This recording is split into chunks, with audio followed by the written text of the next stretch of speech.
तो वहाँ तक अच्छे से क्लियर हो गया आपको, होप सो मीनिंग और फीचर्स अच्छे से क्लियर हो गए हैं गुडविल के। अभी जो बाकी के थ्योरी टॉपिक्स हैं हम लोग ये दो दो करके रोज़ डिस्कस कर लेंगे, फाइन। अभी ज़्यादा थ्योरी पढ़ेंगे तो आप लोग बोर हो जाओगे और इस चैप्टर में से कोई थ्योरी नहीं आती, फाइन। तो let's move forward to practical questions. अभी हम लोग टॉपिक पढ़ते हैं कि हम लोगों को प्रैक्टिकली क्वेश्चंस कैसे सॉल्व करने होंगे, फाइन। तो गुडविल को कैलकुलेट करने के total there are 3 methods. First is average profit method. अब हम लोग सीखना चाह रहे हैं कि गुडविल की वैल्यू कैसे कैलकुलेट होती है, मतलब अगर आपने बिजनेस अपना सेल करना है और आपके पास अच्छे खासे कस्टमर्स हैं तो कितनी अमाउंट आप गुडविल की चार्ज करने वाले हो जिसको आप अपना बिजनेस सेल कर रहे हो उससे, फाइन। तो अभी हम लोग जानने जा रहे हैं कि गुडविल की अमाउंट कैसे कैलकुलेट होती है। Basically there are 3 methods. First is average profit method. Average profit method का मतलब होता है कि हम लोग एवरेज प्रॉफिट का यूज़ कर कर गुडविल तक पहुंचेंगे। Second is super profit method. Super profit का यूज़ करके गुडविल तक पहुंचेंगे। Will get to know what is average profit, what is super profit. Third है कैपिटलाइजेशन मेथड। उसमें हम लोग एवरेज प्रॉफिट से भी और सुपर प्रॉफिट से भी कैपिटलाइज करते हैं, फाइन। ये 3 मेथड्स बताए, अभी इसमें डीप नहीं जाते। अब फर्स्ट मेथड आज स्टार्ट करेंगे, एवरेज प्रॉफिट मेथड। ये बाकी के दोनों मेथड्स जब हम लोग इसके प्रैक्टिकल्स करेंगे तो you will get to know, fine. अभी आपको मतलब नहीं समझ में आएंगे कुछ चीज़ों का। अभी हम लोग फर्स्ट मेथड आज स्टार्ट करते हैं, that is average profit method. Average profit method में हम लोग क्या करते हैं बच्चों, हम लोग फॉर एग्जाम्पल हम अपनी फर्म सेल कर रहे हैं, फाइन। तो हम लोग क्या करते हैं, हम लोग हर साल ऑन एन एवरेज कितना पैसा अर्न करते हैं, एक तो हमारे पास वो होना चाहिए, that is called average profit. क्या होना चाहिए, एवरेज प्रॉफिट। तो फर्स्ट स्टेप होता है to calculate the average profit. Average profit कैसे कैलकुलेट किए जाते हैं, नॉर्मली अगर आपको 4 साल के प्रॉफिट्स गिवन है तो आप चारों साल का एवरेज निकालोगे। एवरेज कैसे निकालते हैं, जैसे आपने क्लास 11 में मीन निकाला था, सबको ऐड करेंगे, divide by number of years, fine. Let suppose first year का प्रॉफिट आपको 10 रुपीज़ दिया हुआ है, सेकेंड ईयर का प्रॉफिट 20 रुपीज़ दिया हुआ है, थर्ड ईयर का प्रॉफिट 30 रुपीज़ है, फोर्थ ईयर का 40 रुपीज़ है। तो उन सबको ऐड कर लेंगे, divide by number of years, that is 4। तो इतना करने के बाद आपके पास एवरेज प्रॉफिट आ जाएगा। जब आप एवरेज निकालोगे तो ये आएगा 100/4, दैट इज़ 25, फाइन। एग्जाम्पल ले रहे हैं अभी, मान के चलते हैं, अब ऐसा मान लो चलो ये फिगर्स CR में, करोड़ में, तो यानी कि आप हर साल लगभग 25 करोड़ रुपए का प्रॉफिट अर्न कर लेते हो। खुश हो अब तो that means this is called average profit. Average profit का मतलब क्या होता है कि हम हर साल लगभग नॉर्मल सर्कमस्टांसिस में कितना पैसा अर्न कर लेते हैं, फाइन। बात इंपॉर्टेंट है, ध्यान रखना, मैं आगे यूज़ करूँगा नॉर्मल सर्कमस्टांसिस में, फाइन। तो नॉर्मली हम लोग हर साल कितना अर्न कर लेते हैं, that is called average profit. Second step, हम लोग इसको मल्टीप्लाई करते हैं ईयर्स ऑफ परचेज के साथ। किसके साथ मल्टीप्लाई करते हैं, ईयर्स ऑफ परचेज के साथ। ईयर्स ऑफ परचेज क्या होता है बच्चों, ईयर्स ऑफ परचेज होता है नॉर्मली वो आपको गुडविल किसी की कितने साल तक बेनिफिट देगी फ्यूचर में। ये इसकी अलग अलग थ्योरीज बताई गई हैं बुक्स में, इंपॉर्टेंट नहीं है, आप इतना ध्यान रखो। ईयर्स ऑफ परचेज से आप मल्टीप्लाई करोगे, नॉर्मली थोड़ा सा उसका मतलब समझ लो कि on an average years of purchase का मतलब होता है कि कितने साल तक आपको किसी की गुडविल बेनिफिट दे सकती है। उसके बाद अल्टीमेटली आपका काम पर भी डिपेंड करेगी आपकी गुडविल कि आप उसको मेंटेन कर पाते हो नहीं कर पाते हो। फॉर एग्जांपल आप मेरा बिजनेस खरीदते हो, मेरा नाम फॉर एग्जांपल बहुत अच्छा है मार्केट में, तो आपने बिजनेस लिया, ईयर्स ऑफ परचेज हम लोगों ने 4 डिसाइड किया, तो दैट मीन्स या 3 डिसाइड किया। इसका जो आपको पहले आपने एवरेज प्रॉफिट कैलकुलेट किया, मैंने वहाँ पर आपको 4 ईयर्स दिए थे ना, इसका वो वाले 4 से कोई कनेक्शन नहीं होता। ईयर्स ऑफ परचेज आपको क्वेश्चन में हमेशा मेंशन होंगे, वेदर इट कैन बी 2, 3 और 4। नॉर्मली 2 या 3 या 4 होते हैं। तो मान लीजिए 3 ईयर्स ऑफ परचेज है तो आप 3 से मल्टीप्लाई कर देना, फाइन। तो 3 ईयर्स ऑफ परचेज का मतलब नॉर्मली आपको किसी की गुडविल कितने साल तक बेनिफिट दे सकती है, फाइन। तो that is called years of purchase. उसके बाद आप पर भी डिपेंड करेगा आप उस फर्म को कैसे कंटिन्यू करते हो, गॉट इट। तो एवरेज प्रॉफिट को मल्टीप्लाई किसके साथ करना है आपको, ईयर्स ऑफ परचेज के साथ, तो आपके पास क्या आ जाती है, गुडविल की वैल्यू आ जाती है, गॉट इट। अब कुछ इंपॉर्टेंट बातें, कुछ चीज़ें होती हैं जो हम लोगों को एडजस्ट करनी होती है। क्या करनी होती है, एडजस्ट करनी होती है। अब वो कैसे एडजस्ट करेंगे, उसके लिए 4 पॉइंट्स आपके सामने हैं।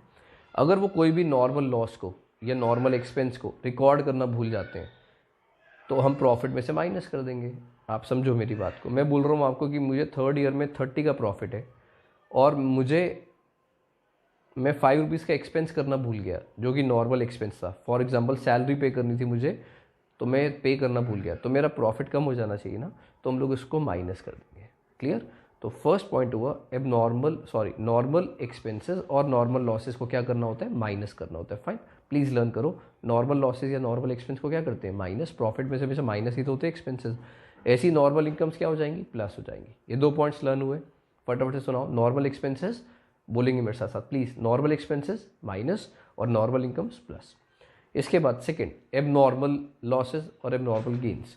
एबनॉर्मल लॉस का मतलब होता है वो लॉस जो नॉर्मली आपको नहीं होता लेकिन बाई चांस इस बार हो गया, उसको बोलते हैं एबनॉर्मल लॉस। जैसे कि आग लगना, अर्थक्वेक से आपको कोई लॉस हो जाना, फाइन, कुछ भी हो सकता है, चोरी हो जाना, that they are called abnormal losses.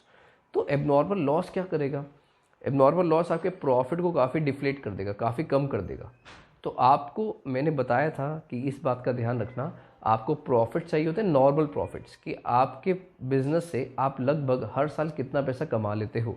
अब अगर मैं आपको बोलूँ कि 4th ईयर में मुझे 40 रुपीज़ का प्रॉफिट हुआ, इंस्पाइट कि मुझे इस साल 10 रुपीज़ का लॉस हुआ था बाय फायर, मतलब आग लगने के बाद भी हमने 40 रुपीज़ कमाए, आग लगने से हमारा 10 का लॉस हुआ था।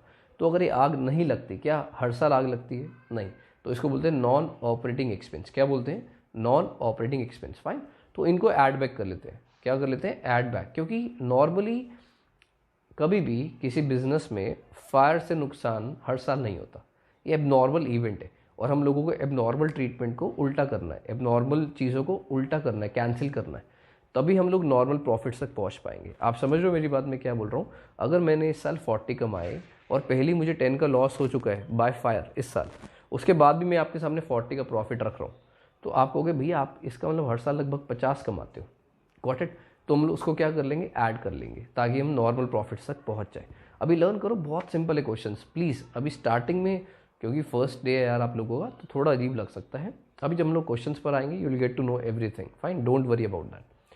तो एबनॉर्मल लॉसेस को क्या कर लेंगे, प्लस कर लेंगे। एबनॉर्मल गेन्स को क्या कर देते हैं, माइनस कर देते हैं। एबनॉर्मल गेन्स का मतलब फॉर एग्जांपल कोई भी ऐसा आपको गेन हो गया, या मान लेते हैं आपने मशीन सेल करी थी, मैंने फॉर एग्जांपल मशीन सेल करी और मशीन सेल करने पर मुझे 5 रुपीज़ का प्रॉफिट हुआ, जो मैंने प्रॉफिट के अंदर इंक्लूड करके आपको बताया कि मुझे इस साल 25 रुपये का प्रॉफिट हुआ है, 25 का। और मैंने 5 रुपीज़ का प्रॉफिट कौन सा डाला हुआ है उसमें, जो मुझे बिजनेस से नहीं हुआ, जो मुझे मशीन बेचने पर हुआ था। तो आप क्या वो प्रॉफिट आपके काम का है, नहीं, तो आप उसको हटा दोगे, यानी कि माइनस कर दोगे। फाइन, तो कुल मिलाकर ये 4 पॉइंट्स आपको ध्यान रखने होंगे। Normal expenses minus, normal incomes plus. सबको पता है नॉर्मल एक्सपेंस हमेशा माइनस होता है, 11th क्लास से आप करते आ रहे हो। नॉर्मल इनकम्स क्या होती है, प्लस। एबनॉर्मल है तो यार उसका ट्रीटमेंट भी एबनॉर्मल कर दो, बहुत सिंपल है। एबनॉर्मल लॉसेस को ऐड करेंगे, एबनॉर्मल गेन्स को माइनस करेंगे। फाइन, इतना बहुत है। आप अच्छे से एक बार वीडियो पॉज करके यहाँ तक रिवाइज कर लो, जो मैंने आपको 4 पॉइंट्स लिखवाए हैं, साथ साथ नोट डाउन कर लो, फिर वीडियो को प्ले करो। इलस्ट्रेशन नंबर 2 पर आते हैं। अब ज़रा ध्यान से देखो, इलस्ट्रेशन नंबर 2 चेक करते हैं। बोलते हैं हरी इन ट्रेशन पार्टनर्स है, रेशो है 2:1। They admitted Shyam is a partner for 1/5 share. Fine, Shyam आ रहे 1/5 शेयर के लिए। For this purpose goodwill of the firm, अभी हमें सिर्फ गुडविल निकालने से मतलब है। Goodwill of the firm was to be valued on the basis of, underline करेंगे, 3 years purchase of last 5 years average profit. इसको मैं ब्रैकेट लगा रहा हूँ ताकि आपको कन्फ्यूजन ना हो। 3 ईयर्स परचेज का मतलब है हमें मल्टीप्लाई किससे करना है, 3 से। ईयर्स ऑफ परचेज मैंने आपको बताया था गिवन होगा हमेशा। Of last 5 years average profit, average कितने सालों को करना है, 5 ईयर्स का, और उसको मल्टीप्लाई किससे करना है, 3 से। तो we'll get to know the value of goodwill. ध्यान से चेक करते हैं, ये प्रॉफिट्स आपको इन्होंने 5 ईयर्स के दे रखे हैं। फाइन, अब नीचे देखो क्या बोलते हैं। बोलते the profit of 14-15 was calculated after charging 10,000 for abnormal loss of goods by fire. वो बोले जो 2014-15 का जो प्रॉफिट है, ये आपको हुआ है 10,000 का लॉस हुआ था इनको बाय फायर, वो माइनस करने के बाद इनको प्रॉफिट हुआ है 40,000 का। कितने का प्रॉफिट हुआ, 40,000। अब जल्दी से मुझे बताओ बच्चों, ये आग लगना नॉर्मल एक्सपेंस है, एबनॉर्मल एक्सपेंस है, एबनॉर्मल एक्सपेंस है, तो इसको क्या कर देंगे, कैंसिल, यानी कि ऐड बैक कर देंगे। फाइन, तो चेक करो आप ध्यान से इनकी प्रेजेंटेशन। मैं आपको इससे अच्छी प्रेजेंटेशन बताऊंगा, अभी से तरफ देख लो। 2013 का प्रॉफिट नॉर्मल 50 लिखा, 14-15 में 10,000 को ऐड करके दिखाया, एडजस्टमेंट्स वाले कॉलम में 50 आ गया, बाकी सारे प्रॉफिट सेम लिखे। फाइन, अच्छा एक साल में लॉस है, 16-17 में लॉस है, तो उसको माइनस कर देंगे वाइल टोटलिंग। तो हम लोग 50 + 50 + 75 - 25 + 50 करेंगे तो 2 लाख का प्रॉफिट आ रहा है टोटल। अब 2 लाख को डिवाइड करेंगे 5 से, तो will get to know average profit. Average profit कैसे आता है, total of profits divide by number of years, जितने आपने नंबर ऑफ ईयर्स ऐड करें उससे डिवाइड कर दो तो आपके पास एवरेज प्रॉफिट आ जाएगा। अब एवरेज प्रॉफिट को आप मल्टीप्लाई करो नंबर ऑफ ईयर्स परचेज से जो कि 3 था, तो गुडविल की वैल्यू आ गई 1,20,000। सिंपल लगा ना अब आपको?